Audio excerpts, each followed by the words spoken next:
Bonsoir à tous.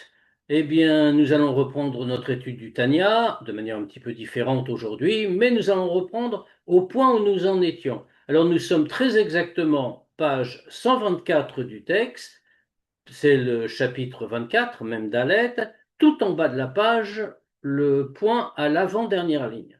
Alors, qu'a-t-on dit jusqu'à présent? On va faire un bref rappel. Ce qu'on disait, c'est que, donc, on se souvient, on avait parlé de la crainte de Dieu, Yirat Hashem, on avait vu les deux degrés, on avait vu Yiratata et Yiraïla, la crainte inférieure et la crainte supérieure, et puis, en parallèle, le Tanya nous expliquait qu'il y a aussi l'amour, et l'amour est divisé également en deux degrés, Ahava. Ahava, premier degré, Ahvatolam, et deuxième degré, Ahavaraba. Ahvatolam, en traduction littérale, amour du monde, c'est-à-dire en observant comment Dieu crée le monde, comment il anime le monde, on éprouve pour lui un grand amour. Ahvatolam, c'est le premier degré, lequel est accessible à tout le monde. Et puis il y a Ahavaraba, le grand amour, qui lui est sans limite, qui est même à un tel degré que, nous a dit le Admour Azaken, c'est un don d'en haut. On ne peut pas l'atteindre tout seul. On l'atteint bien sûr parce qu'on a fait l'effort.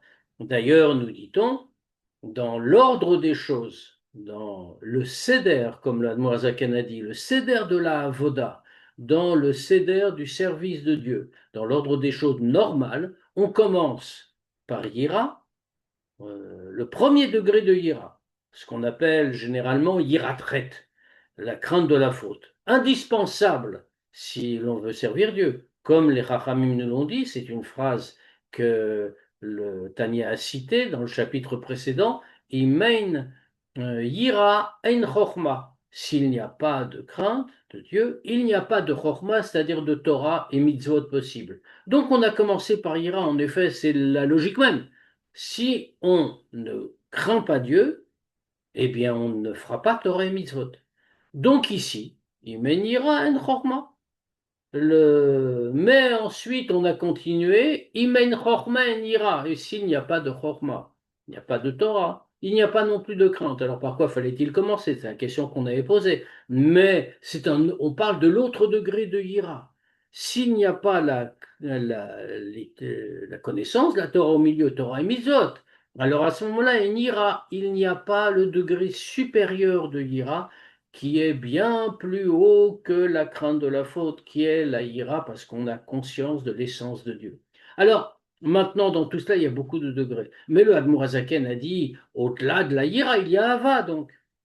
Et donc, dans l'ordre, on aura Iratata, le premier degré de crainte, et puis après Chorma, avec la Torah, on parviendra à Ava, on parviendra à l'amour. Et on avait dit qu'il y avait deux degrés d'amour. On avait dit, il y a donc Avatolam et puis Avaraba. Donc, on fera d'abord Avatolam, comme on vient de la définir. Et puis ensuite, on aura Yira, Ila, le degré supérieur de la Yira.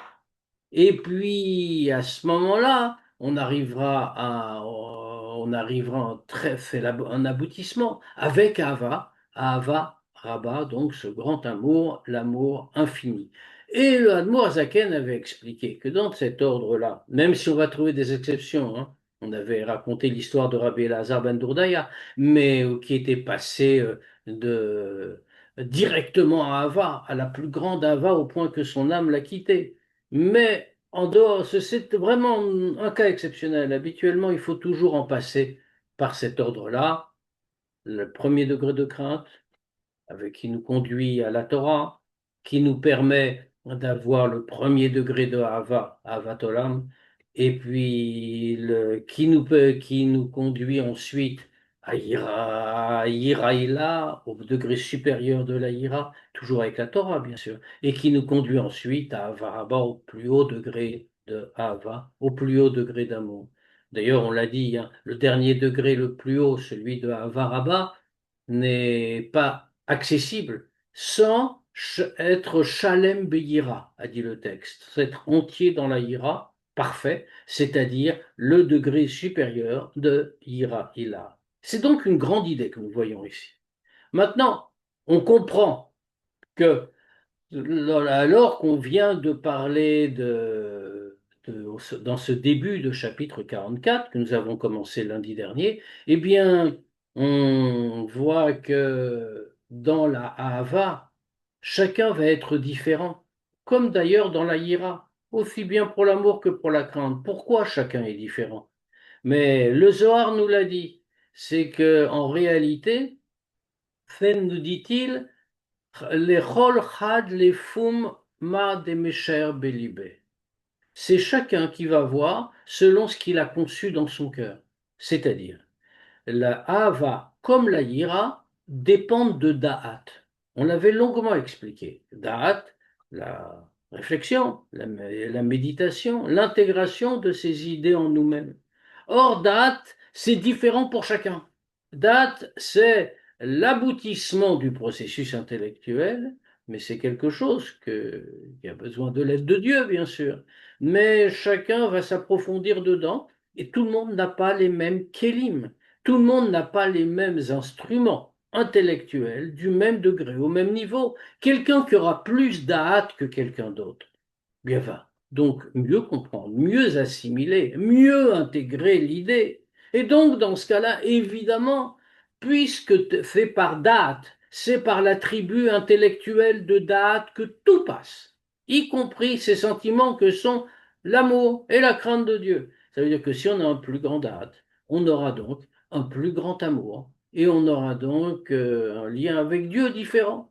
Donc on comprend qu'il y a ici des différences entre chacun et qu'on ne peut pas savoir comment est l'autre, même au plus haut des niveaux, même pour ce niveau qui est, comme on l'a défini, le plus haut, l'aboutissement, Matana Minashamaim, c'est un cadeau que fait Dieu d'en haut. Parce qu'on aura travaillé au préalable, mais c'est un cadeau de Dieu, c'est hors de notre portée. Bien même ça dépend finalement à l'origine de l'investissement de date et donc des capacités du degré de date que nous possédons. Alors, nous dit-on, nous disent nos textes, eh bien, ça, cette partie-là, c'est un istarot Hashem Elokeinu.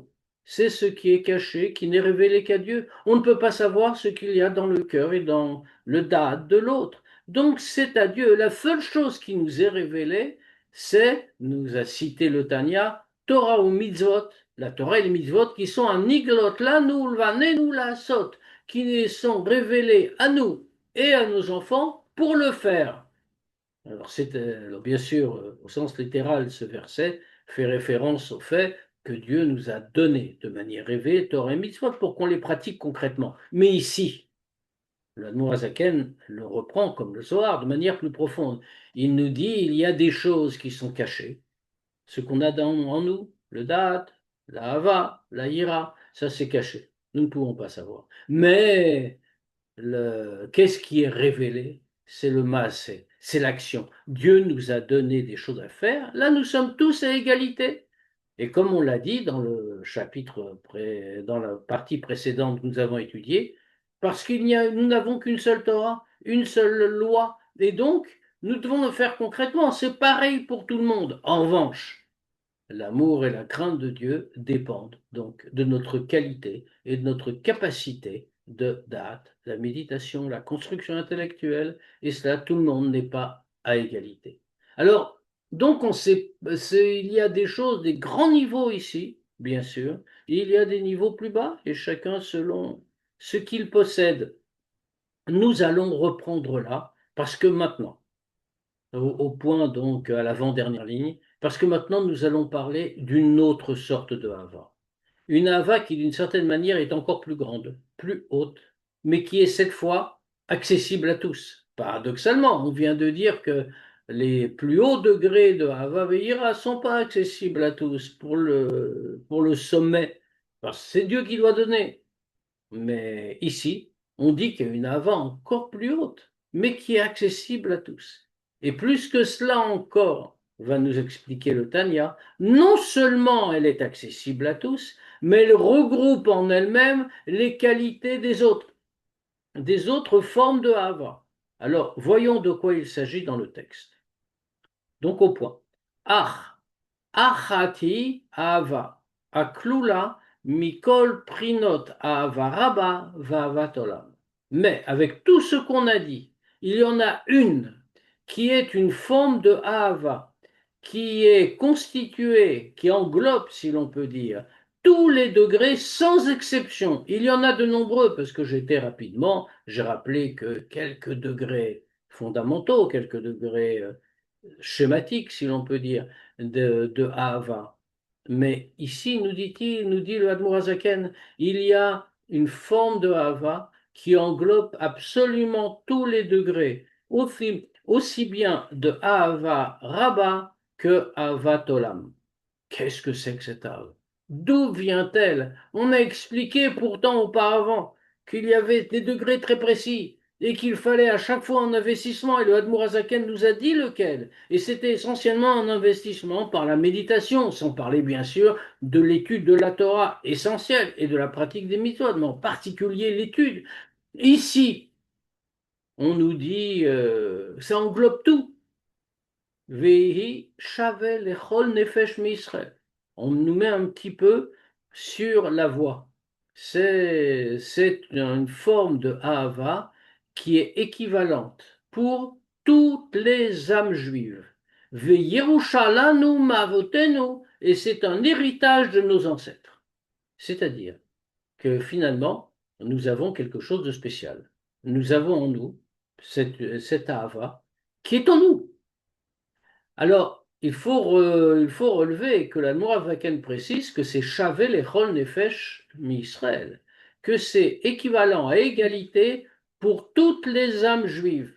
À égalité pour toutes les âmes juives, eh oui. C'est-à-dire que là, ça ne dépend même plus du mérite particulier, ni de l'effort que nous faisons. Elle existe. Cet amour existe. Et c'est pour ça que c'est à égalité. C'est Yerushalanu, Ma'avotenu, un héritage venu de nos ancêtres, des patriarches. Qu'est-ce que veut dire le mot Yerusha? Pourquoi un héritage? On sait qu'il y a un héritage, bah, ce n'est pas une récompense, ce n'est pas un salaire. Qu'est-ce que c'est qu'un héritage? Un héritage, c'est quelque chose qui vient par nature à l'héritier. Autrement dit, un homme hérite de son père. Mais quand il hérite de son père, il n'a pas de mérite particulier. Ça peut être quelqu'un de très bien, ou ça peut être au contraire quelqu'un de beaucoup moins bien. Mais dans tous les cas, il aura l'héritage, non pas parce qu'il a eu un mérite pour l'avoir, pas parce qu'il a fait quelque chose pour l'avoir. La seule chose, il est le fils de son père. Et donc son père le lui a transmis. C'est une, si l'on peut dire, une transmission naturelle. Eh bien, c'est ce qu'on nous dit ici. C'est Yerushalanu Mavotenu. Cette forme d'amour qui englobe tout, qui regroupe tous les degrés et qui est donc égal pour tout le monde, sans tenir compte des capacités, des efforts de chacun. Eh bien, ça, c'est un héritage, parce que nous sommes les héritiers, parce que nous sommes les enfants, les descendants de nos ancêtres qui nous l'ont légué. Alors, bien sûr, il est clair que cette idée-là soulève plusieurs questions. D'abord, on peut s'interroger. On n'hérite pas d'une chose comme l'amour de Dieu ou tout autre sentiment. Prenons une illustration simple. On hérite de quelque chose de concret. Mais après tout, l'amour de Dieu n'est qu'un sentiment parmi les autres. C'est une conviction, une opinion. Mais on n'hérite pas d'une conviction. On n'hérite pas d'un sentiment dans la vie courante, dans la vie quotidienne. C'est pas parce que le père de quelqu'un a pensé telle chose que obligatoirement son fils va penser la même chose. C'est possible, mais ce n'est pas un impératif, ce n'est pas une évidence. Pourquoi? Alors hérite-t-on l'amour de Dieu et cet amour-là tellement grand, de manière égale, de nos ancêtres? Bien, Chaim, excuse-moi une question. Euh, Pourquoi dire héritage? On peut dire que peut-être un juif, il naît avec ça. C'est c'est un- c'est une émotion normale chez lui qui fait partie de ses gènes. eh ben, Chez c'est un le juif, héritage. Qu'est-ce que c'est que les gènes? C'est quoi le patrimoine génétique? Sinon un héritage. Et depuis quand un sentiment ou une opinion peut être l'objet d'une transmission génétique. On transmet, tu as tout à fait raison, on transmet quoi dans la transmission génétique? On transmet des caractéristiques générales physiques. On transmet parfois, et encore, c'est pas totalement, mais un père peut transmettre les traits de son visage, certaines particularités physiques, mais une idée, une conviction, une opinion, depuis quand c'est une transmission? Et ce n'est pas pour rien que le texte emploie le mot Yerusha. Yerusha, on peut tourner autour, mais ça veut bien dire ce que ça veut dire, c'est-à-dire un héritage. Pourquoi un héritage? Parce qu'en réalité, dans la transmission, justement la transmission génétique, on peut trouver un exemple. Qu'est-ce qu'on transmet fondamentalement? Qu'on ne peut pas ne pas transmettre. Comme on l'a dit, il y a les traits physiques, par exemple les traits du visage, la constitution physique. Mais ça, on voit que la transmission n'est pas totale. Autrement dit, un fils, par exemple, ne ressemble pas trait pour trait à son père. Il y ressemble partiellement. On retrouve des traits, mais c'est tout. En revanche, il y a une chose qui est transmise automatiquement et intégralement, c'est la qualité d'être humain. Autrement dit, un, un homme qui est un être humain, et je ne parle pas spécifiquement d'un juif, bien sûr, un être humain ne va engendrer que d'autres êtres humains. Il ne pourra pas mettre au monde, par exemple, un animal. Je ne parle pas d'un point de vue moral, tout est possible, mais d'un point de vue physique, il est un être humain, donnera naissance à un être humain. Pourquoi? Parce qu'il y a transmission génétique absolue. Et pourquoi à ce degré-là et pas les autres? Parce que ça, c'est l'essence de l'homme. L'essence de l'être humain, c'est d'abord d'être un être humain. Donc, il ne peut pas transmettre autre chose que son essence. Pourquoi nos ancêtres? Pourquoi avotez-nous? Pourquoi les avotes? Parce que pour les avotes, l'attachement à Dieu, l'amour de Dieu, il Hachem aussi. Mais si on parle de l'amour de Dieu n'est pas une opinion. L'amour de Dieu, ça fait partie de leur essence. Autrement dit, Avraham, Yitzhak et Yaakov ne sont pas des êtres humains qui ont découvert que Dieu existe et qui s'attachent à Dieu. Avraham, Yitzhak et Yaakov sont l'amour de Dieu. Leur essence, c'est d'être des hommes dotés d'amour de Dieu. Donc, quand ils transmettent leur essence, ils transmettent leur qualité d'être humain, bien sûr, comme tous les hommes. Et avec cette qualité d'être humain, il y a ce qui est attaché à cette essence, l'amour de Dieu. C'est pour cela que c'est quelque chose qui est pour tout le monde, à égalité. On a tous reçu le même héritage. Et donc, c'est vraiment un héritage. Et c'est important de dire que c'est un héritage, parce que ça veut dire que nous avons une transmission qui ne dépend pas du mérite individuel. C'est une transmission, si l'on peut dire, naturelle. De la même manière qu'on n'a pas besoin de mériter pour avoir la forme physique d'un être humain, c'est la transmission génétique naturelle. On n'a pas besoin de mériter pour avoir l'amour de Dieu, c'est la transmission génétique naturelle. Ah, maintenant, faut quand même le dire, on ne le voit pas forcément. On voit qu'il y a des juifs qui ont la même transmission et qui pourtant ne vont pas éprouver l'amour de Dieu au niveau qu'il faudrait. Eh bien, parce que cet amour-là est caché dans notre nefesh, il est caché en nous.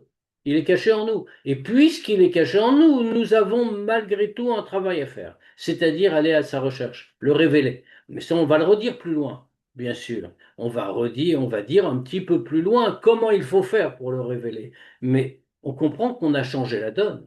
Alors que précédemment, quand on parlait de Havatola, mais a fortiori à Avaraba, on parlait d'efforts, on disait on doit réfléchir, le rôle de date, etc., toute la progression qu'on a vue précédemment.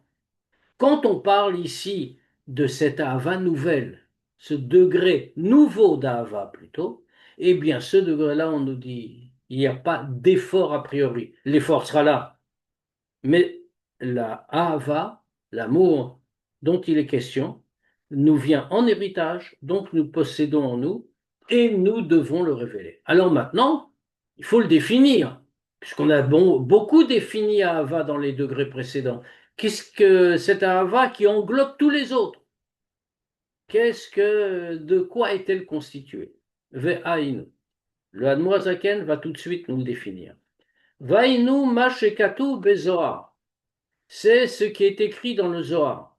Al pasuk nafshi iviticha balayla. Il y a un pasuk comme ça. Nafshi iviticha balayla, c'est un pasuk de prophète, que mon nefesh, mon âme, je traduis littéralement. On garde ça en tête, mais le Zohar l'explique différemment. Un petit peu différemment et plus profondément, et bien entendu, le Tanya va reprendre cette explication-là. Vainu mashkatav, pardon, à Zohar, et c'est ce qu'a écrit le Zohar à propos du pasuk Nafshi ivitira balayla. La ponctuation est ivitira, et c'est important, on va y revenir. Le... Donc littéralement, mon âme a envie de toi. Ivitira, c'est comme le mot tava, un désir. Mon âme a un désir de toi, balaïla, vegomer, balaïla dans la nuit. Alors soulignons tout de suite que le mot, parce qu'on va le réutiliser, le mot balaïla ici, Rachi le commente sur place et il dit qu'est-ce que ça veut dire balaïla? Begalouti dans ma galoute, dans mon exil spirituel, c'est-à-dire dans l'obscurité du monde matériel. Il ne s'agit pas de la nuit, de la nuit au sens premier, au sens simple, c'est Laïla, la nuit spirituelle. Donc dans la nuit, Nafshi Ivitira, mon âme a envie de toi. Ça, j'ai dit que c'était la traduction littérale, traduction simple. Le Zohar explique. De Yachim, les Kutsh Brichu, Rechimuta de Nafsha Verucha. Qu'il aime Dieu avec un amour du nefesh et du ruach, un amour de l'âme, kama didavku ilan begufa, comme ceux-ci s'unissent avec le corps, vegufa rachim lon vechulu, et le corps les aime. Alors, on a traduit, voyons comment le développe le Admour Azaken. Parce qu'on a déjà remarqué que la traduction du Zohar n'est pas strictement celle de la traduction littérale. On a dit Yachim lekutchobrechu. Il aime Dieu. Autrement dit, c'est Dieu que le Zohar a placé au centre. C'est ce que développe le Tanya. Vezeo shekatov, c'est ce qui est écrit. Nafshi ivitira. Mon nefesh ivitira, j'ai envie de toi. Kelomar, c'est-à-dire, mipne chez ata vaye nafshi, vechaye emitim, parce que toi, Dieu, tu es mon nefesh, tu es mon âme, et tu es la vie véritable. La car, ivitira, et donc, on peut dire, je te désire, j'ai envie de toi. Pirouche, qu'est-ce que ça veut dire? Chez Ani mitave vetaev lecha, que j'ai envie de toi et je te désire, que Adam amitave lecha nafsho, comme un homme qui désire la vie de son âme. On a changé l'emploi, si chacun peut remarquer, on a changé le sens du mot nafshi, pas on. On, c'est le Zohar. Le Zohar, donc, développé par le Tanya, a changé le sens du mot nafshi. Dans le passo, comme on l'a traduit tout à l'heure, on a dit nafshi, c'est mon âme te désire. C'est le pshat, c'est le pshat. Mais le Zohar nous dit non, c'est pas comme ça qu'il faut lire. Il faut lire plus profondément. En vérité, l'homme qui parle à Dieu comme cela appelle Dieu Nafshi. Nafshi, c'est Dieu.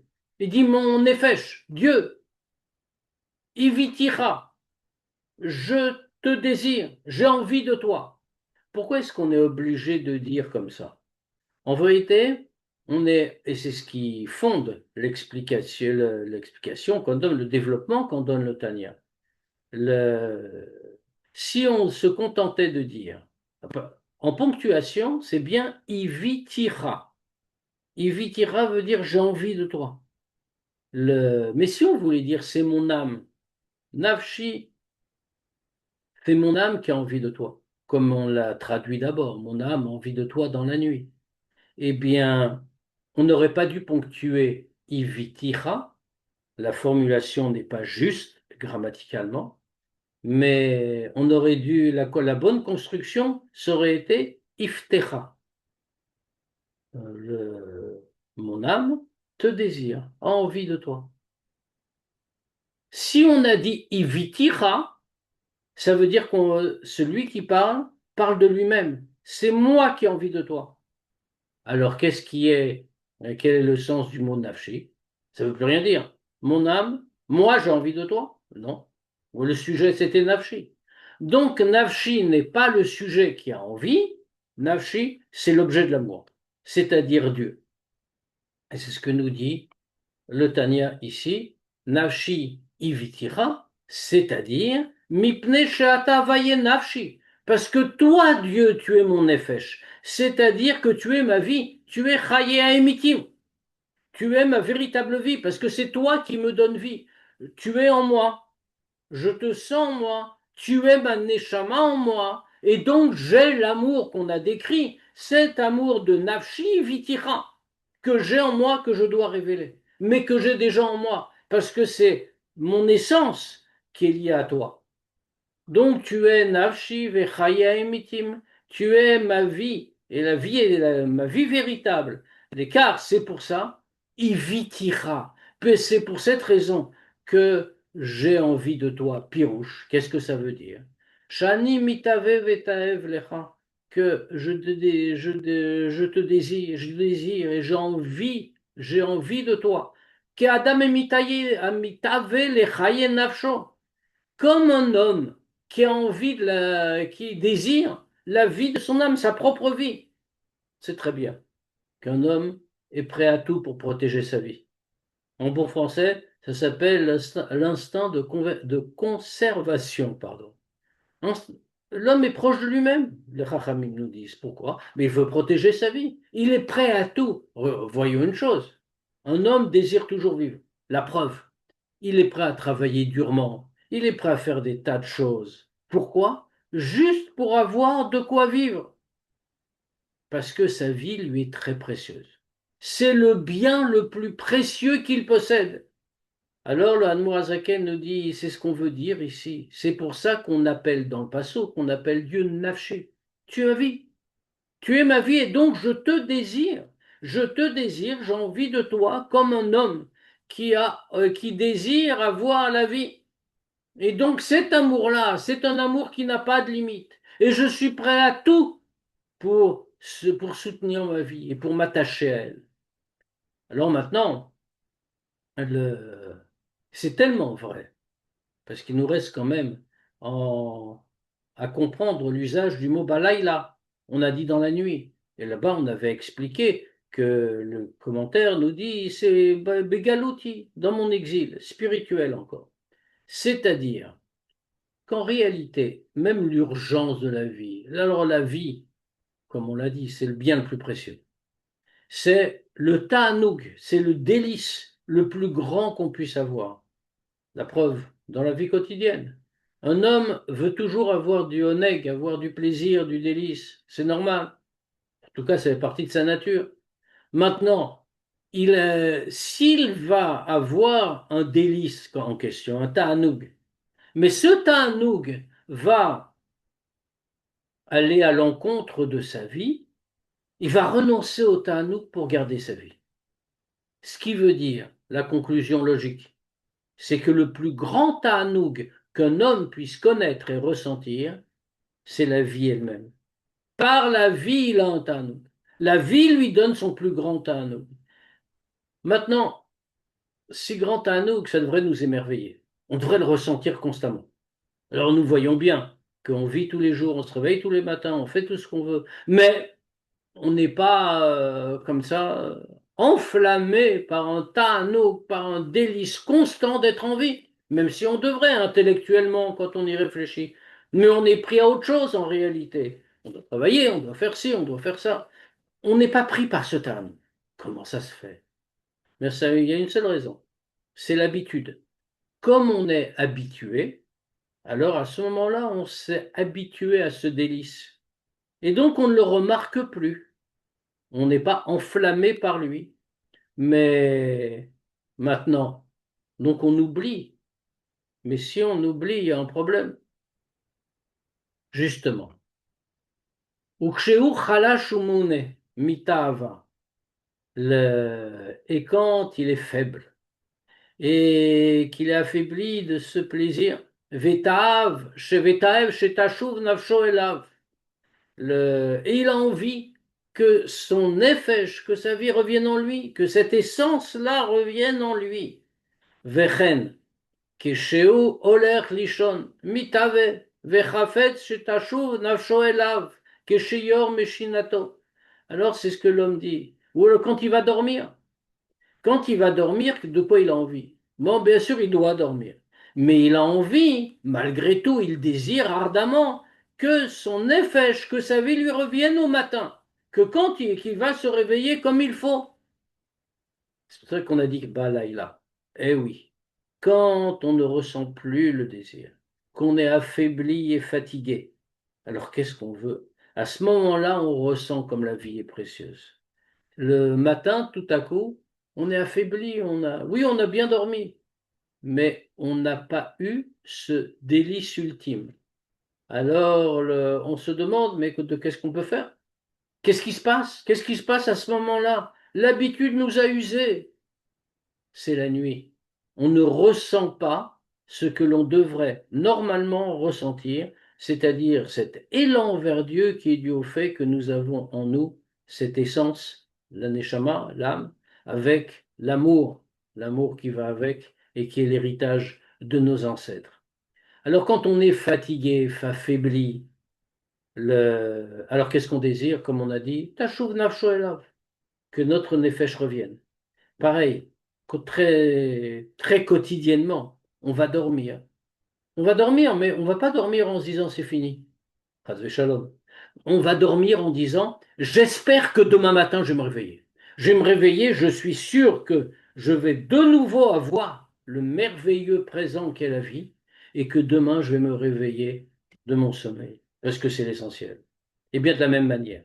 Car Ani metave vetaev leor enso baruchu chaye achaim emitim. De la même manière, moi je désire, j'ai l'envie du Or Ensof Baruchu.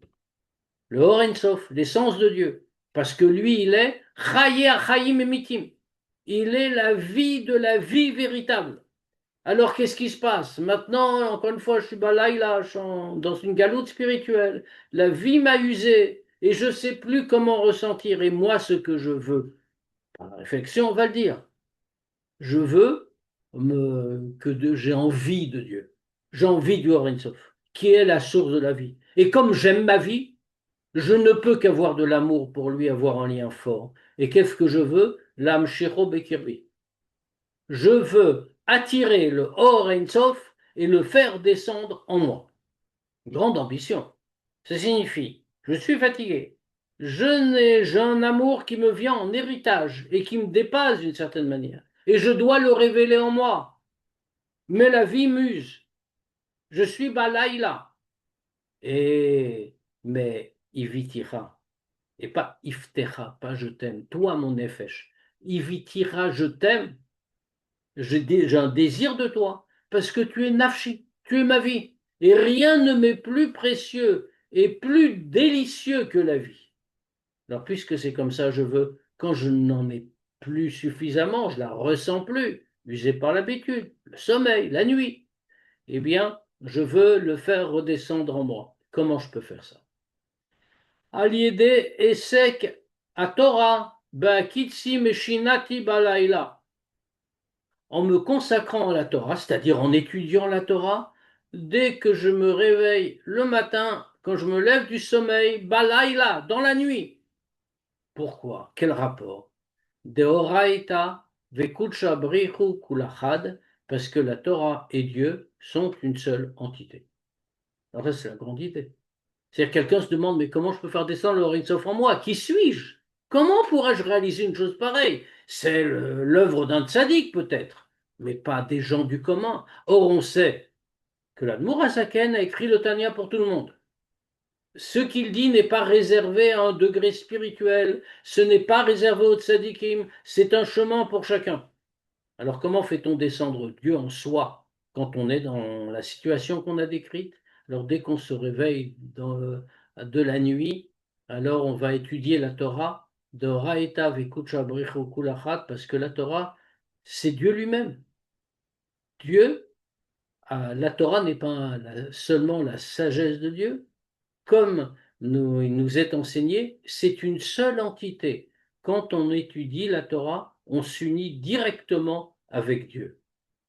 Alors, il faut souligner que on ne voit pas bien d'une certaine manière. Si on regarde superficiellement, on ne voit pas bien ce que le Hadmour Azaken nous apprend de nouveau.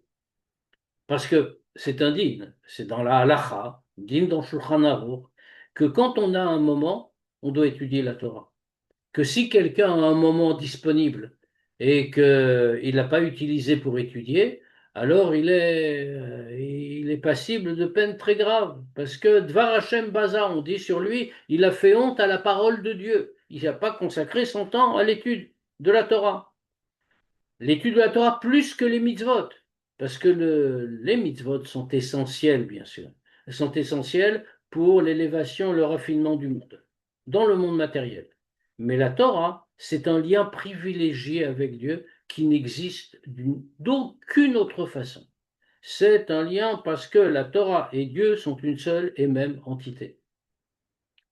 Alors, pourquoi est-ce que on nous répète ça ici? C'est une halakha.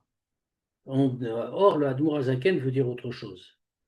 Il dit oui à la halakha, bien sûr.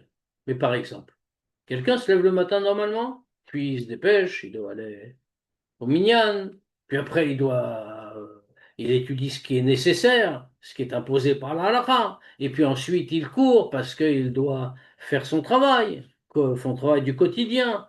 Et c'est aussi imposé par la halakha. Et ce qu'il fait, c'est les Shem Shamaïm. C'est pour avoir une famille comme il faut, pour pouvoir servir Dieu comme il faut. Donc, il n'y a aucun problème. Alors, qu'est-ce que rajoute ici le Hadmour Azaken? Eh bien, Kmosh Katav Azor Sham, comme le Zohar a écrit là-bas. Qu'est-ce qu'il dit? Des Baï Barnash, Merimuta, des Kutshobrihu, les Mikam Bechol Laila, que l'homme a besoin de la bonté de Dieu pour se lever chaque nuit, les Ishtadla, pardon, Bepulchane, pour se consacrer à son service, Atzafra, jusqu'au matin. C'est-à-dire que l'Admorazaken dit, ben, il y a un effort à faire. L'effort à faire, cet amour, on veut faire descendre le Horein Sof en nous, c'est par la Torah. Et pas seulement ce que la halakha demande. Qu'on doit faire un effort pour se lever le matin. On demande à Dieu d'aider, dit le Zohar, pour se lever quand il fait encore nuit, un peu plus tôt, pour étudier la Torah jusqu'au matin. Et donc ainsi, on a l'amour de Nafshi, pardon, Ivitira. Nafshi, tu es ma vie. Et puisque tu es ma vie, Ivitira, je te désire, j'ai envie de toi, et donc je te fais descendre en moi, y compris quand je suis balaïla, quand je suis dans la nuit, matérielle et spirituelle. On va s'arrêter là pour ce soir. Donc on a vu une chose très importante, ce degré d'amour que chacun peut atteindre. Parce que c'est une Yerusha, parce que c'est un héritage. Et comme c'est un héritage, alors c'est accessible à tous, nous l'avons déjà. Il faut le révéler, parce qu'il peut être tout fait par le quotidien. Alors le Mourazaken nous a montré comment.